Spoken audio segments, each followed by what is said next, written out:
Waste world season 2 episode number 9। कहानी की शुरुआत होती है मैन इन ब्लैक यानी विलियम और उसकी बेटी एमिली से। विलियम की हालत काफ़ी ख़राब है और एमिली चाहती है कि उसके पिता किसी सुरक्षित जगह पर पहुंच जाएं। मगर विलियम वेस्टवर्ल्ड पार्क को छोड़ने के लिए राज़ी नहीं है। उसे एमिली के इंसान होने पर ही शक है। विलियम को लग रहा है कि एमिली असल में एक रोबोट है जिसे डॉक्टर रॉबर्ट फोर्ड ने बनाया है। एमिली अपने पिता को यकीन दिलाने की कोशिश करती है कि वो उनकी बेटी है। वो अपनी माँ के बारे में बातें करती है। हमें पास्ट दिखाया जाता है जब विलियम की पत्नी जूलियट जिंदा थी। विलियम यानी मैन इन ब्लैक अब डेलॉस कंपनी का मालिक है। जूलियट के पिता जेम्स डेलॉस की मौत हो चुकी है। उसका भाई लोगन भी अब जिंदा नहीं है। वो काफ़ी डिप्रेशन में रहती है और बहुत ज़्यादा शराब पीती है। ये लोग डेलॉस के ही एक चैरिटी इवेंट में होते हैं और वहाँ पर डॉक्टर रॉबर्ट फोर्ड पहुँचते हैं। वो विलियम से अकेले में बात करते हैं। इनकी बातचीत से अंदाज़ा होता है कि डॉक्टर फोर्ड को विलियम के प्लान के बारे में पता है। वो जानते हैं कि man in black valley beyond में क्या कर रहा है। हालांकि man in black doctor Ford को कहता है कि मैं तुम्हारी कहानियों से दूर हूँ और तुम वैली बियॉन्ड से दूर रहो। खैर, डॉक्टर फोर्ड विलियम को एक कार्ड देते हैं। ये एक्चुअली वेस्टवर्ल्ड में उसके बिताए सारे दिनों का डेटा है। उस रात जब विलियम अपनी पत्नी के साथ घर पहुंचता है तो वो काफ़ी ज़्यादा गुस्से में आ जाती है। वो अपने भाई और पिता को याद करती है। वो कहती है, मैं तुम्हारी सच्चाई देख सकती हूँ, उसे महसूस कर सकती हूँ। तुम काफ़ी क्रूअल हो, बल्कि बहुत ज़्यादा ईविल। तुम अच्छाई का बस नाटक करते हो। जूलियट शराब के नशे में बिस्तर पर पड़ी होती है। मैन इन ब्लैक को लगता है कि वो सो रही है। वो अपनी असलियत कबूल करता है। वो कहता है, तुम्हें मेरे बारे में जो भी लगता है वो सब कुछ सही है। डॉक्टर फोर्ड ने विलियम को जो कार्ड दिया था वो उसे एक किताब में छुपा देता है और फिर उठकर नीचे चला जाता है। जूलियट अपनी आंखें खोलती है और उठकर उस किताब के पास जाती है जिसमें मैन इन ब्लैक की असलियत छुपी है। जब वो इस कार्ड को एक्सेस करती है तो उसे बहुत सारी हिस्ट्री नज़र आती है। वो देखती है कि विलियम कितना खूंखार है। वो इस सच्चाई को बर्दाश्त नहीं कर पाती और खुदकुशी कर लेती है। अब वेस्टवर्ल्ड पार्क में विलियम और एमिली दोनों मौजूद हैं। एमिली अपने पिता को कहती है कि वो सच्चाई को एक्सेप्ट करने की जगह वेस्टवर्ल्ड पार्क में छुपा हुआ है। साथ ही वो ये भी कहती है, मैं आपके पूरे प्लान के बारे में जानती हूँ। आप इंसानों को अमर करना चाहते थे। वेस्टवर्ल्ड के वैली बियॉन्ड में इसी प्रोजेक्ट पर काम चल रहा था। मैन इन ब्लैक अपनी बेटी को बताता है कि वेस्टवर्ल्ड की दुनिया में जो भी गेस्ट आते थे उनके दिमाग को स्कैन किया जाता था। यहाँ जो हैट्स मौजूद हैं उनके अंदर ब्रेन स्कैनर मौजूद है। इस बारे में गेस्ट्स नहीं जानते थे और जब भी वो टोपी पहनते तो उनका दिमाग स्कैन हो जाता। इस स्कैनिंग के जरिए और वेस्टवर्ल्ड की दुनिया में किए जा रहे उनके एक्शंस के हिसाब से हर गेस्ट का एक प्रोफाइल बनाया जाता जो वैली बियॉन्ड में सुरक्षित है। बेसिकली जितने भी गेस्ट वेस्टवर्ल्ड की दुनिया में आए हैं उनका रोबोट बन सकता है क्योंकि उनका सारा डेटा यहाँ मौजूद है। एमिली कहती है, मैं इस प्रोजेक्ट का हिस्सा बनना चाहती हूँ। मैं अपनी माँ को वापस पाना चाहती हूँ। एमिली के ऐसा कहने पर विलियम को उस पर शक होता है। वो कहता है, अगर तुम वाकई मेरी बेटी होती तो ये सारी बातें जानकर तुम मुझसे नफरत करने लगती। तुम कभी भी इस तरह के किसी प्रोजेक्ट का हिस्सा नहीं बनना चाहती। वो कहता है, हाँ, वैली बियॉन्ड की शुरुआत मैंने की, वो मेरा आइडिया था, मगर अब मैं इस प्लांट को ख़त्म करना चाहता हूँ। वो एमिली पर फिर से रोबोट होने का इल्ज़ाम लगाता है। वो उसे यकीन दिलाने के लिए कहती है कि मेरे पास आपका प्रोफाइल कार्ड है। तभी वहाँ डेलॉस की सिक्योरिटी पहुँचती है, मगर विलियम इन सब को गोली मार देता है। एमिली को यकीन नहीं होता। वो कहती है, आपने रोबोट्स को नहीं, इंसानों को मार डाला है। अपने इंसान होने का सबूत दिखाने के लिए वो अपनी जेब में हाथ डालती है, मगर मैन इन ब्लैक अपनी बेटी को भी जान से मार डालता है। फिर वो चलकर उसके पास जाता है तो उसे नज़र आता है एमिली के हाथ में अपना प्रोफाइल कार्ड। ये वही कार्ड है जो डॉक्टर फोर्ड ने विलियम को दिया था। विलियम ने किताब में छुपाया था। किताब से जूलियट ने इस कार्ड को निकाला था और मैन इन ब्लैक की सच्चाई देखी थी। फिर उसने इस कार्ड को अपनी बेटी के लिए ही छुपा दिया था। एमिली के हाथ में ये कार्ड है। इसका मतलब हुआ कि वो रोबोट नहीं, इंसान थी। मैन इन ब्लैक को समझ नहीं आ रहा कि क्या करे। वो एक घोड़े पर सवार होकर वेस्टवर्ल्ड की दुनिया में ऐसे ही भटकने लगता है। खुदकुशी करने की भी कोशिश करता है मगर खुद को मार नहीं पाता। फिर वो एक चाकू लेकर अपने हाथ के अंदर गढ़ाने लगता है। उसे अपनी असलियत पर भी शक हो रहा है, वो इंसान है या रोबोट। मेसा हब में शार्लेट एक टेक्नीशियन के साथ एक नए सोल्यूशन पर काम कर रही है। वो मेव की ताकतों का इस्तेमाल क्लेमेंटाइन के जरिए करने वाली है।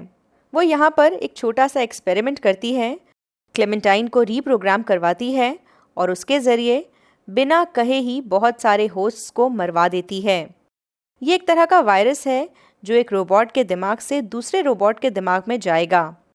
शार्लेट का प्लान है कि क्लेमेंटाइन को वेस्टवर्ल्ड की दुनिया में खुला छोड़ दिया जाएगा और उसके दिमाग से बाकी रोबोट्स को मरवाया जाएगा।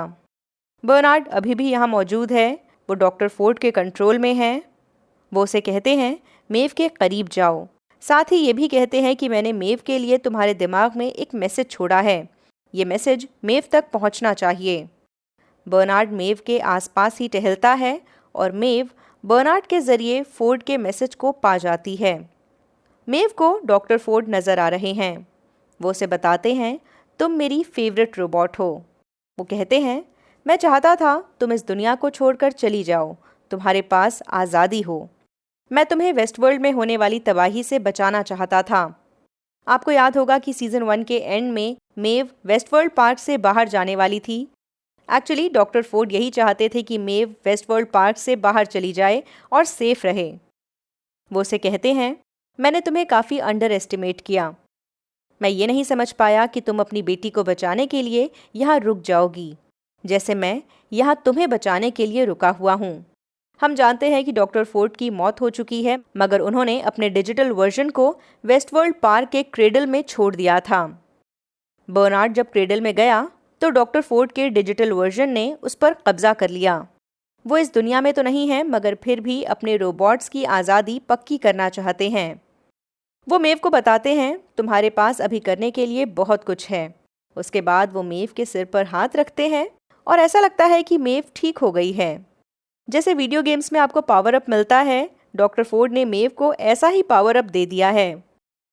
खैर, वेस्टवर्ल्ड पार्क के ही एक हिस्से में बर्नार्ड एल्सी को वैली बियॉन्ड के बारे में बताता है। वो कहता है वहाँ पर एक फैसिलिटी है जिसका नाम है फोर्ज। इसके अंदर इंसानों के दिमाग का डेटा मौजूद है। वो कहता है ये सारा डेटा डोलोरस इंसानों के खिलाफ इस्तेमाल कर सकती है। उन्हें वहाँ डोलोरस से पहले पहुँचना होगा। बर्नार्ड एल्सी के साथ आगे बढ़ने के बारे में सोच रहा होता है, मगर डॉक्टर फोर्ड उसे कहते हैं तुम एल्सी पर भरोसा नहीं कर सकते, आखिरकार वो एक इंसान है। वो मौका देखते ही तुम्हारे अगेंस्ट हो जाएगी। बर्नार्ड फोर्ड की बातों से इन्फ्लुएंस नहीं होना चाहता। वो ये भी जानता है कि फोर्ड उसके दिमाग में घुसे हुए हैं, इसीलिए वो अपने प्रोग्राम को रीसेट करने की कोशिश करता है। आखिरकार वो अपनी प्रोग्रामिंग से डॉक्टर रॉबर्ट फोर्ड को हटाने में कामयाब हो जाता है, मगर फिर भी एल्सी को अपने साथ आगे नहीं ले जाता। बर्नार्ड वैली बियॉन्ड यानी फोर्ज के लिए अकेले ही आगे बढ़ जाता है। डोलोरस टेडी और अपने बाकी ग्रुप के साथ वैली बियॉन्ड की तरफ बढ़ रही है। यहाँ रास्ते में उन्हें गोस्ट नेशन के लोग घेर लेते हैं। वो कहते हैं तुम लोग आगे नहीं जा सकते, वो जगह तुम्हारे लिए नहीं है। एक्चुअली गोस्ट नेशन भी वैली बियॉन्ड के बारे में जानता है, क्योंकि इस ग्रुप को अकेचेता लीड कर रहा है। उसके हिसाब से वैली बियॉन्ड में एक डोर है, एक दरवाज़ा जिसके रास्ते ये एक नई दुनिया में चले जाएंगे। इनका मानना है कि डोलोरस एक कातिल है, वो लोगों को बिना वजह मारती है, इसीलिए उसको और उसके ग्रुप को इस नई दुनिया में नहीं जाना चाहिए। यहाँ पर गोस्ट नेशन और डोलोरस के लोगों के बीच लड़ाई होती है और हमें फाइनली वो सीन दिखाया जाता है जिसकी क्लिप हमें सीजन 2 के एपिसोड 1 में दिखाई गई थी। I told you, friend. Not all of us deserve to make it to the Valley Beyond. Dolorous का ग्रुप इस लड़ाई में गोस्ट नेशन के सारे लोगों को मार डालता है, बस एक वॉरियर बचता है। टेडी इसे देखता है मगर फिर भी मार नहीं पाता। वो गोस्ट नेशन के इस शख्स को भागने देता है। अल्टीमेटली टेडी और डोलोरस एक जगह पर अकेले होते हैं। टेडी के अंदर भी कॉन्शियसनेस आ चुकी है, वो अपने आप चीज़ें डिसाइड करने लगा है। वो डोलोरस को कहता है मैं तुम्हारे लिए जो प्यार महसूस करता हूँ वो तब से है जब से मैंने तुम्हें पहली बार देखा था, जब मैं पहली बार होश में आया था।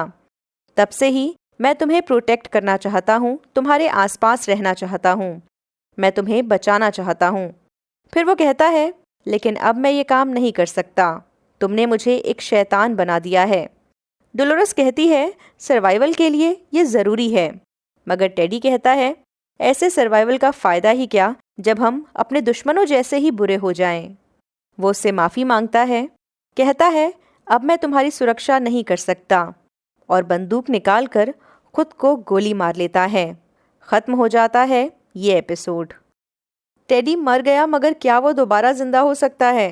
एक्चुअली हमें इसी सीज़न में दिखाया गया था कि क्रेडल तबाह हो चुकी है, और क्रेडल के तबाह होने का मतलब था होस्ट्स का सारा बैकअप गायब हो चुका है। यानी कि इन्हें अगर दोबारा बनाया जाएगा तो वो पुराना डेटा मौजूद नहीं होगा इनके कैरेक्टर को डेवलप करने के लिए। अब मुझे समझ में नहीं आ रहा कि इस मौत पर दुखी होना भी चाहिए या ये वापस आने वाला है टेडी। आगे के एपिसोड में शायद हमें पता चले। तब तक के लिए बाय। एक मिनट, अब भी कहाँ जा रहे हैं? ऊपर मेरे सोशल मीडिया के पेजेस हैं, फेसबुक, ट्विटर और इंस्टाग्राम पर आप मेरे साथ जुड़ सकते हैं। कुछ वॉलपेपर्स वहाँ पर अपलोड किए जाते हैं, अगर आपको पसंद आए तो डाउनलोड कर लीजिएगा। बाय।